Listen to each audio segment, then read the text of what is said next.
Everybody clear debris so we can do this faster. Everybody clap your hands! We all took 1d10 intelligence damage. I've made a new potion. It's called Viagra. You step into the room. I didn't mean to step into the room. You stepped into the room. I know, I made a mistake too. For now, you've passed. But if you're not tended to quickly, you will die.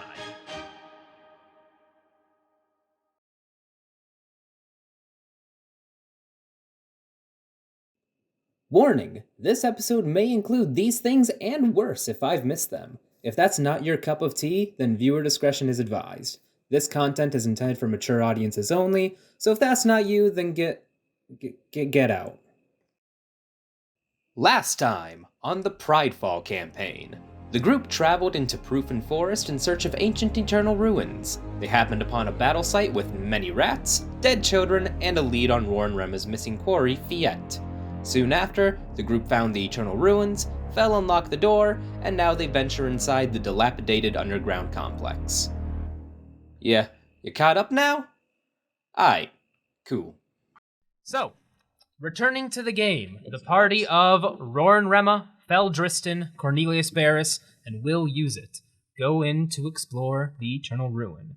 Before you, in the darkened corridor staircase leading into the ruin facility below you, with the redstone in the ceiling wall corners to light your way. What do you do? It's your turn to go. Downstairs. And as you guys are making your way down the steps, you do hear a noticeable rumble from the building outside. You can hear what sounds like another one of those pillars from the outside has likely collapsed. Oh boy, this is probably safe. Let's keep going. Yeah. I sense time limit. I do too. Actually, while we're at it, could I make a quick roll on thoughts on that? That's engineering. I have no engineering. Never mind. You could always try. I think having no engineering, I'd have no reason to think about it. That's fair. Have 5 XP. I'll I take have it. +2 from my profession. Would you like to try? Yes. Roll knowledge engineering. God. 13. 13? It's a little unsettling, you don't know for sure. You open the doors, and ahead of you, there is a corridor. Noticeably dusty and dirty, but mostly intact. As you enter into the short corridor, there are multiple doors around you. There's 2 immediately ahead of you, as well as 2 different sets of doors on either side of you to the left and the right. One of those sets of doors appears to have been barricaded with old bags of what was likely rice, sand, barricaded with basically probably whatever they had. Well, that's strange and slightly unsettling, but It's very unsettling. whatever it was, probably dead by now. It's been a very long time since anyone or anything should have been in here. I'll take that risk. Which way do we want to go? Any preference? Right? Check the barricaded door. Probably leave that for last. Best to leave that. Right. Alright. You guys continue down to the corridor to your right. On either side of you are 2 doors. Well, we're down here, so let's open this door. All right. And so you open the door to the next area. And in this area, you have found what appears to have been a makeshift smithy. There is a furnace in the back of the room that appears to have a chute that goes up and into the eternal ruins above you. So there is some form of ventilation in order to be able to make this smithy possible, but it appears to be some workstation in general. As you guys begin to explore the smithy around you, you find some random bips, bobs, pieces of ore and whatnot. But I want everybody to roll a perception check. 6. 13. 13. 19. 19. 7. As you guys begin to explore the smithy area, you don't really find anything of interest. Most of this is pretty cheap and normal tools. Things that would be easy to acquire on the surface as is, but these are much older, worn down, heavily used. Something that would probably crumble on the first actual use of it. But the one thing you guys do manage to find of salvage is in the corner of the room, you manage to find what appears to be solid silver ingots. These silver ingots can be taken and either used for crafting or used for selling. All right, let's grab them. Yep. Those are 7 silver ingots weighing 1 pound each.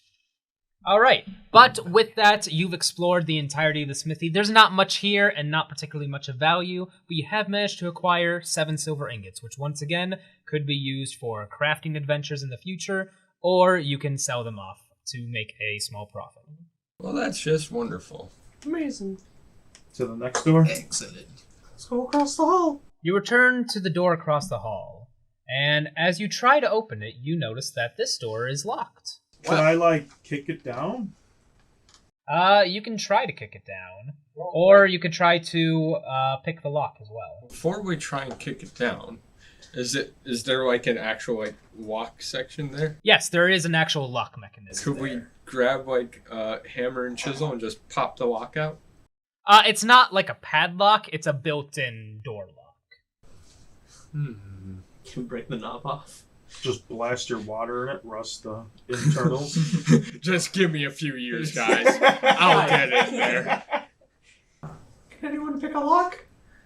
No, I have absolutely no ability to do that. Well, looks like we're breaking the door down.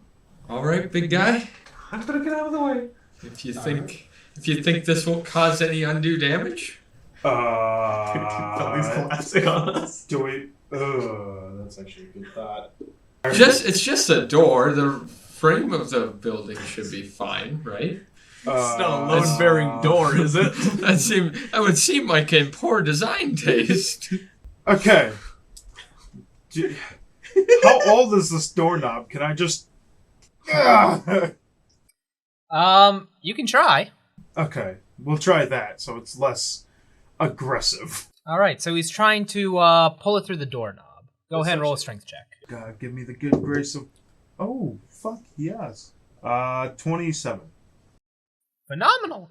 You go, and with your hand up against the door and the wall, supporting it as best you can, and the other hand on the knob, you pull and yank with all your strength, and the doorknob pops right off. Through and through. The door's still closed and also still locked. Can we look through it and try and figure out what's behind it? Roll perception check. 15. 15? 11. 11? 5. 5. 15 is good enough. You can see that the room, you don't have a good angle with the hole left from the doorknob, but from what you can tell, this is some sort of storage room. There are crates, weapon and armor racks, and some sort of bags off to the side. All right, so how is this door lock on there? Because it's not part of the door handle. And I'm assuming something's behind it. so it's like an actual lock fixture. Wait, which... There is some sort of lock mechanism. You can't really tell from this side too well. Can't tell what it is, so you Which can't tell one? if it's like a deadbolt or a key lock or... Yep, you're uncertain from the side.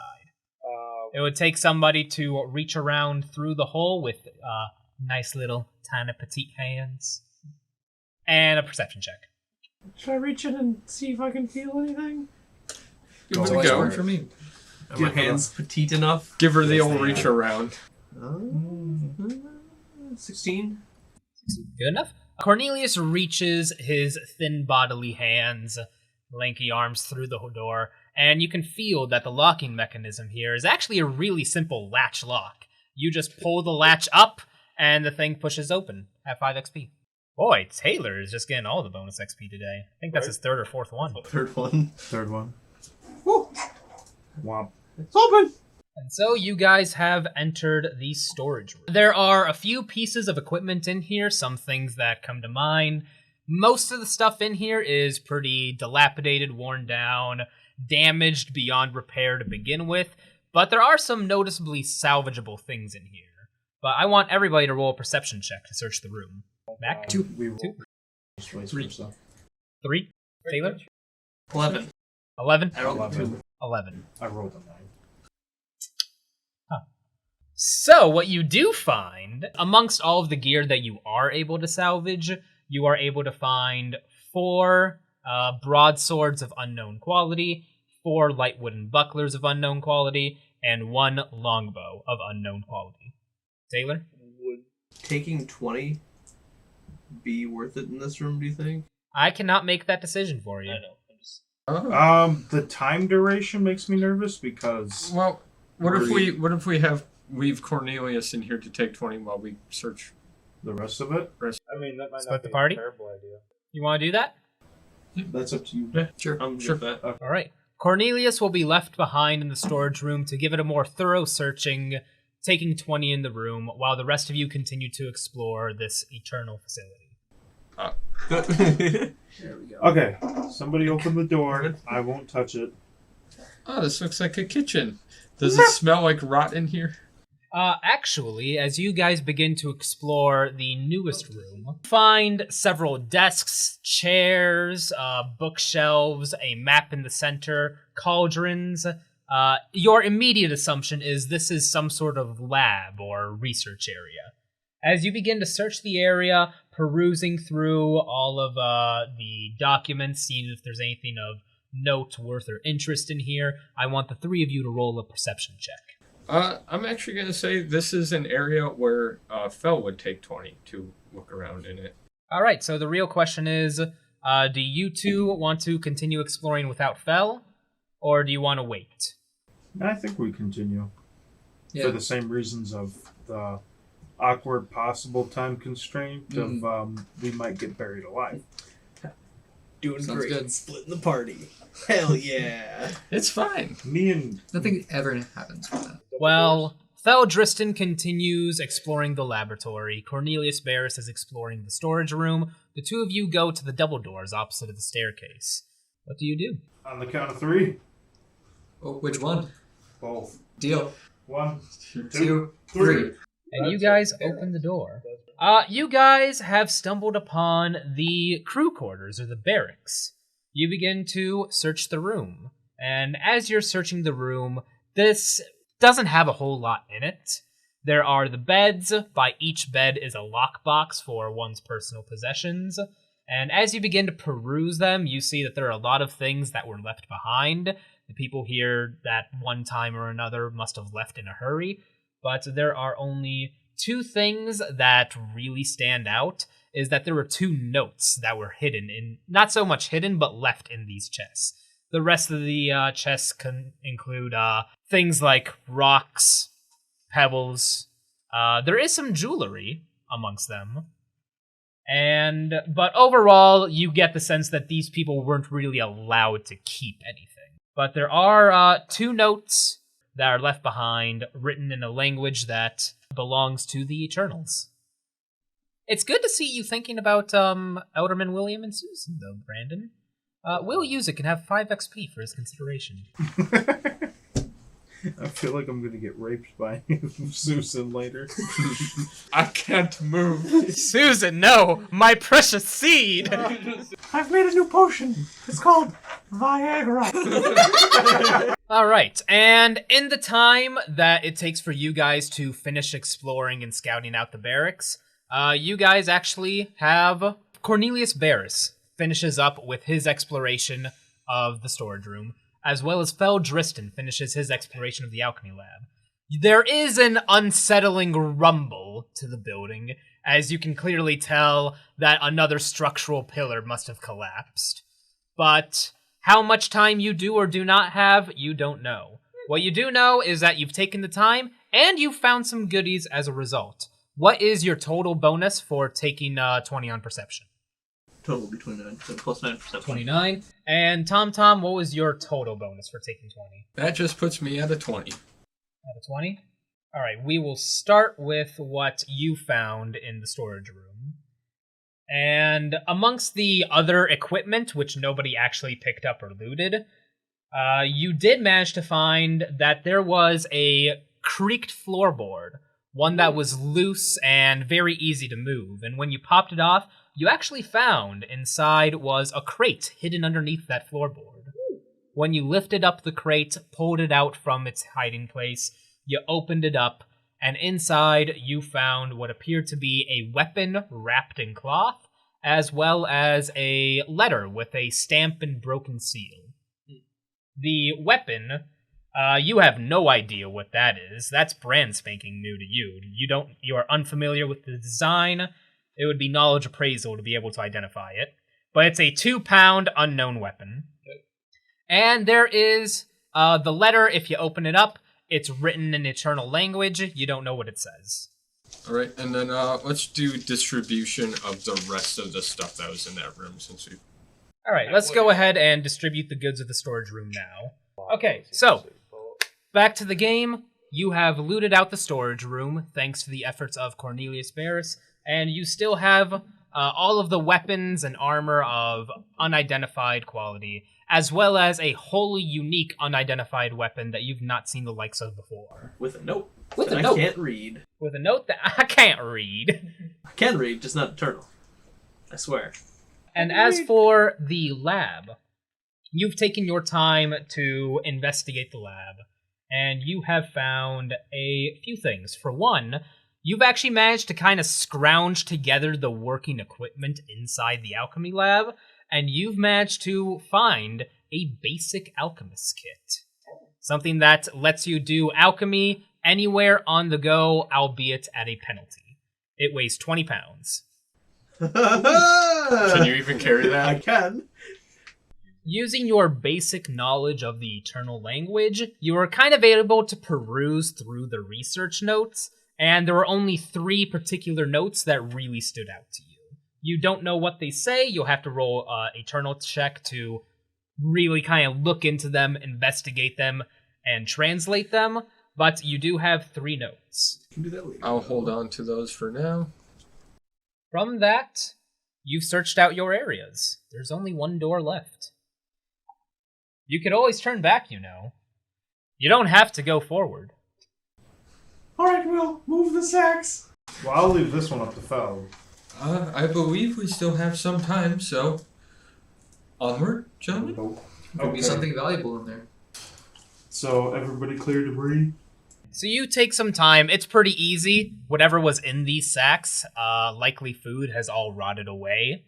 So these sacks are actually largely empty. You just gotta kind of drag them out of the way. Beyond that, you do notice very quickly that the door to this final room is locked. Well, once more into the breach, my brethren.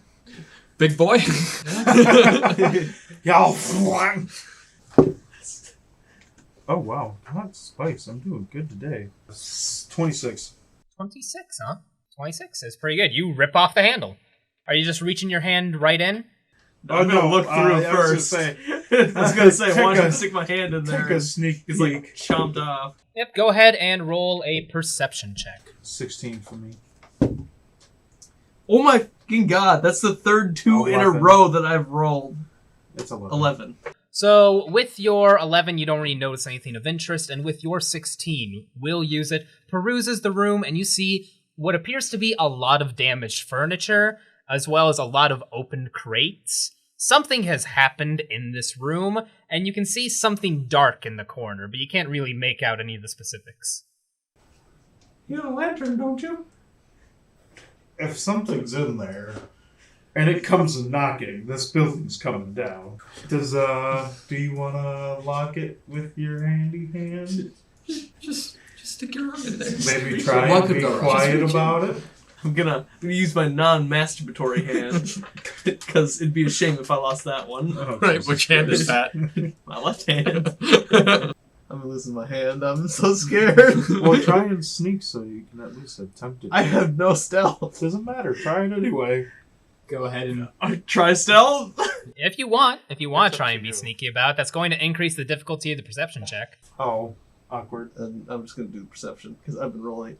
So you wait and see there's nothing behind it. Okay, Okay, that's actually good. that is 21. 21.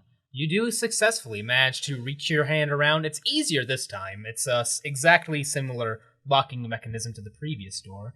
And you unlatch it, and you're able to push the door open. Before you guys walk in... Stop! I'm You drunk. step into the room. I didn't mean to step into the room. You What was stepped I into thinking? the room. I know, I made a mistake, you fool. And you see immediately off to the left, you hear the sniffles as you see what appears to be tiny, small, 2-foot tall creatures. Humanoid in appearance. They have pale yellow skin. They are completely naked, but have no genitals. They're carrying what appears to be small makeshift clubs and hatchets, as well as pointed ears and yellow glowing slit eyes that resemble that of a cat. And as soon as you step into the room, all 6 of these little things begin to swarm around you.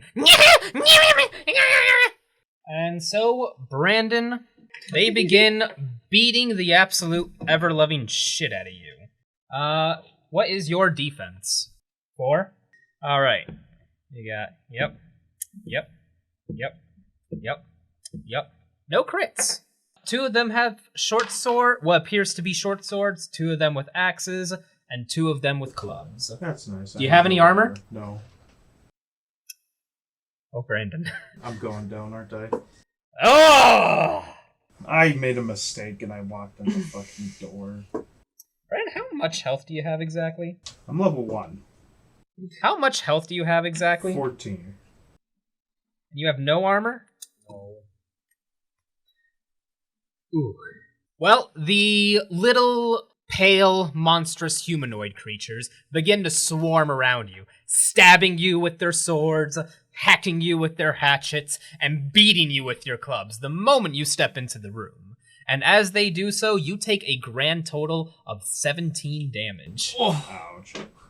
Ouch. For one, that is going to be greater than half your health in damage in a single round of combat. Yeah. So that's going to be a limb check. Let's start with that. Nope. What'd you get? 13. 13. DC was 17, so you're going to lose a limb.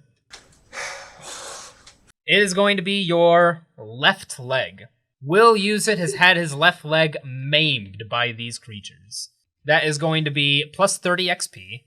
You are currently bleeding, and you have all of the debilitation penalties of having a maimed left leg. In addition to that, you are going to be ending this turn off with -5 health, correct? 3. -3. Ending this turn with -3 health, so what I need is a threshold check. Roll Fortitude. 14. 14. For now, you've passed. But if you're not tended to quickly, you will die. Yeah. Isn't Fortitude? Oh, it's 10 plus negative health, isn't it? It's 5 plus negative health. Okay. But you are bleeding, so that's 1 health every turn, and you have to re-roll the threshold check every time you take damage. Other than that, we are now in combat rounds. Everybody roll initiative. Oh no. Hey, it's me again. If you like that, subscribe and turn on notifications, and I will personally send for the internet stork to let you know when the next episode's ready. If you're sticking around in the comments, have you ever had a player character die in your campaign? If so, how'd it happen? But that's it for today. I'll see y'all later.